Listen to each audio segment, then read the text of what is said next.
Halo, nama saya adalah Kenneth Deonata Wijaya dan hari ini saya akan menjelaskan tentang perekonomian yang berada di Jawa Barat setelah pandemi COVID-19.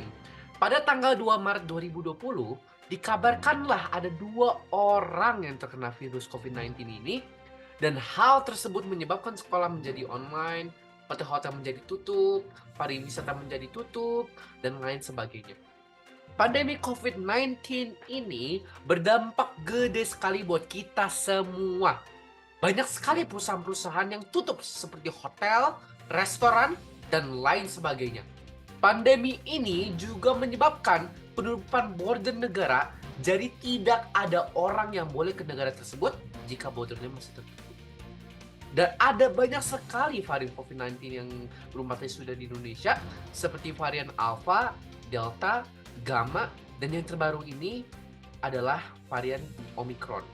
Hal-hal yang kita harus lakukan untuk mencegah COVID-19 ini adalah dengan menggunakan masker, rajin cuci tangan, dan jaga jarak sekitar 1-2 meter. Perekonomian di Jawa Barat pada tahun 2020 ini juga sangat menurun dikarenakan banyak perusahaan-perusahaan yang tutup karena masyarakat harus stay in home untuk mencegah penularan COVID-19 ini. Pada saat awal pandemi ini juga, sekolah harus dilaksanakan secara online pun untuk menjaga COVID-19. Namun, pada hari ini, ekonomi Jawa Barat sudah membaik dikarenakan COVID-nya sudah menurun drastis dan sudah ada banyak orang yang sudah mendapatkan vaksin. Sekolah-sekolah sekarang sudah bisa menjadi offline atau bisa disebut juga sebagai tatap muka. Orang-orang yang bekerja dari rumah sekarang pun sudah bisa bekerja di kantor dan pariwisata sudah mulai dibuka dan lain sebagainya.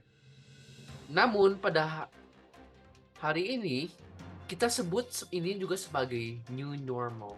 Karena di masa new normal ini kita harus berdamai dengan COVID-19. Ekonomi Jawa Barat pun juga sudah mulai membaik.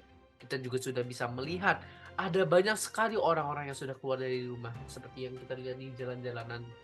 Dan kita bisa melihat orang-orang yang bekerja di rumah sudah bisa bekerja di kantor dan sudah bisa bersekolah di tatap muka juga. Namun ada salah satu dampak yang membuat perekonomian Jawa Barat juga masih dalam ini, yaitu dengan perangnya Rusia Ukraina.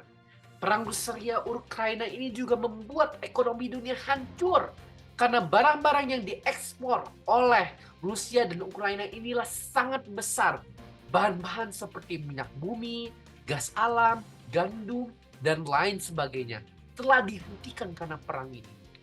Ini menyebabkan harga-harga barang menjadi naik. Contohnya seperti kasus Indomie yang harganya dulu bisa sampai 3.000, sekarang mungkin bisa jadi 4.000 sampai 5.000 dikarenakan perang Rusia Ukraina ini. Bukanlah hanya Indonesia yang mengalami hal tersebut, tetapi seluruh dunia telah mengalami hal tersebut. Seperti negara-negara Amerika Serikat, Inggris, dan lain sebagainya. Oleh karena itu, kita harus berdoa kepada Tuhan Yang Maha Esa supaya pandemi COVID-19 ini segera pulih dan semuanya bisa kembali seperti normal. Kita harus berdoa juga supaya perang Rusia Ukraina ini cepat selesai. Sekian dari saya, terima kasih sudah mendengarkan berita ini.